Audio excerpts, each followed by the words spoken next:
Good evening. Tonight, the governor stood before the people of Rhode Island and talked about progress, about investments, about programs, about plans, all of which require tax dollars. But what I want to talk about tonight isn't policy, it's pain.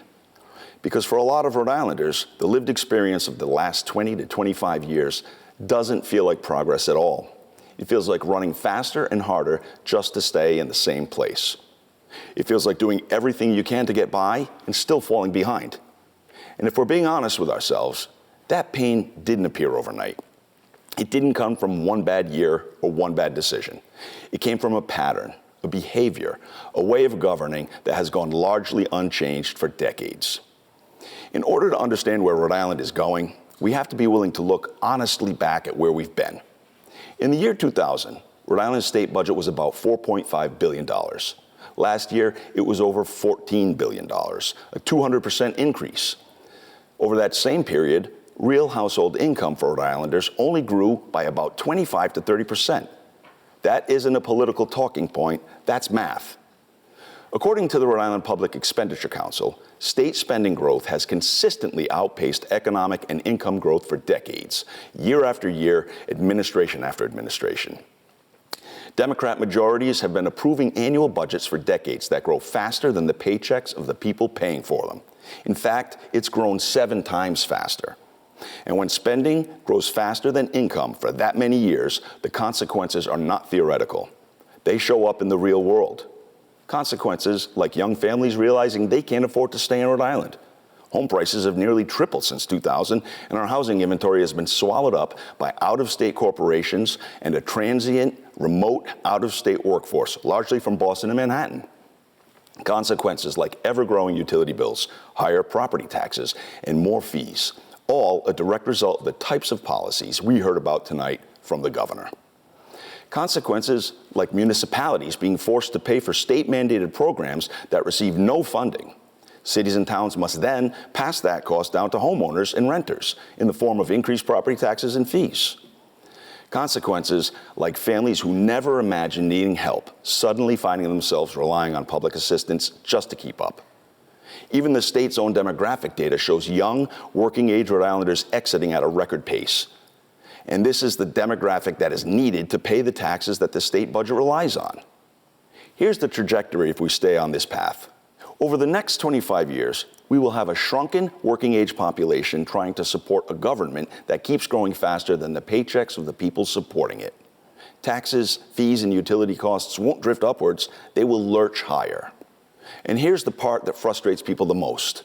All this spending has not delivered the results that they were promised. For example, we already spend more than triple what we did 25 years ago, yet healthcare is less affordable, housing is less attainable, workforce participation is lower, and health and human services alone now consumes more than 1/3 of the entire state budget. In 2000, Rhode Island's energy prices were 20 to 40% above the national average. Today, they are 42 to 74% higher than our Northeast neighbors alone.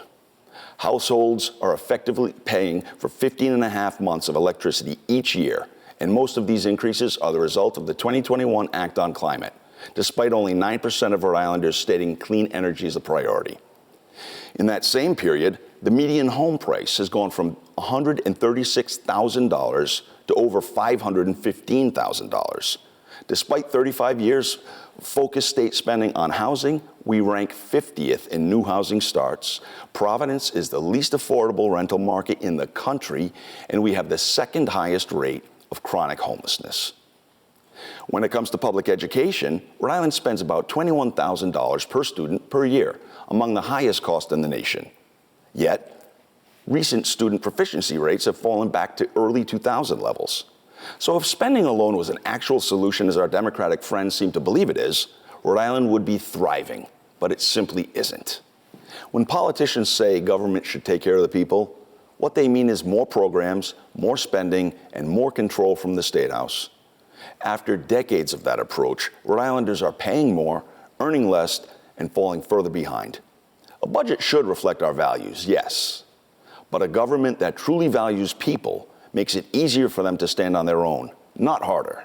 We simply must change the direction our state is headed. Now, Whenever someone like me talks about overspending, the response is predictable. We're asked, fine, what would you cut? And this is where the conversation usually goes off the rails. The real problem in Rhode Island isn't that one or two failing programs exist. It's that spending growth has been allowed to run faster than income growth with very little discipline. If we're serious about changing direction, the first thing we would change isn't a department or a program. It's the rules of budgeting. Government spending should never be allowed to grow faster than the ability of the people to pay for it, period. Tie spending growth to inflation and income growth, and suddenly every budget cycle forces prioritization instead of excuses and more pet projects and more taxes. Layers of administrative duplication across departments, quasi-public agencies, and public authorities have been created but never consolidated for efficiency. We have grown government to a grotesque size and see only downward trends in nearly every meaningful way of measuring success. 25 years ago, our state government employed about 16,000 people. Today, that number's down by 2%, but should be down much more. Back then, Rhode Island also spent $122 million on private consultants.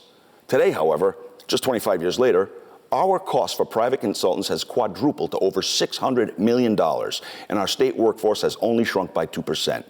This is the very definition of government bloat, and it's hidden in plain sight.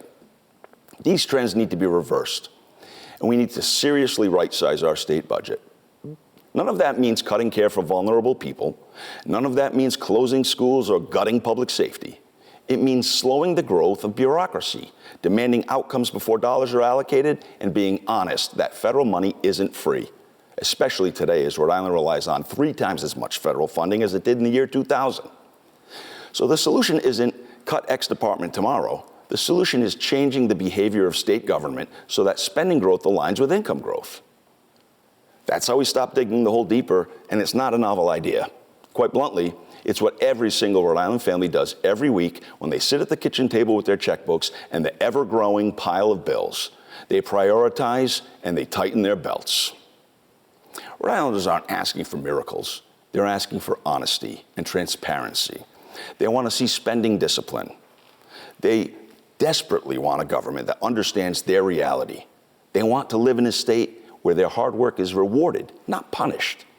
They want a Rhode Island where building a life here doesn't feel like swimming upstream and where the future looks bright again. In conclusion, our future isn't written yet, but the trend lines are telling us the hard truths. And if we're willing to listen to them, we still have time to change our course, but it will require abandoning the failed governance model of the past 25 years. Legislative Republicans have been fighting for this type of fiscal restraint for decades, and we will continue to do so because the good people of Rhode Island deserve no less. Good night, God bless you, and God bless the state of Rhode Island.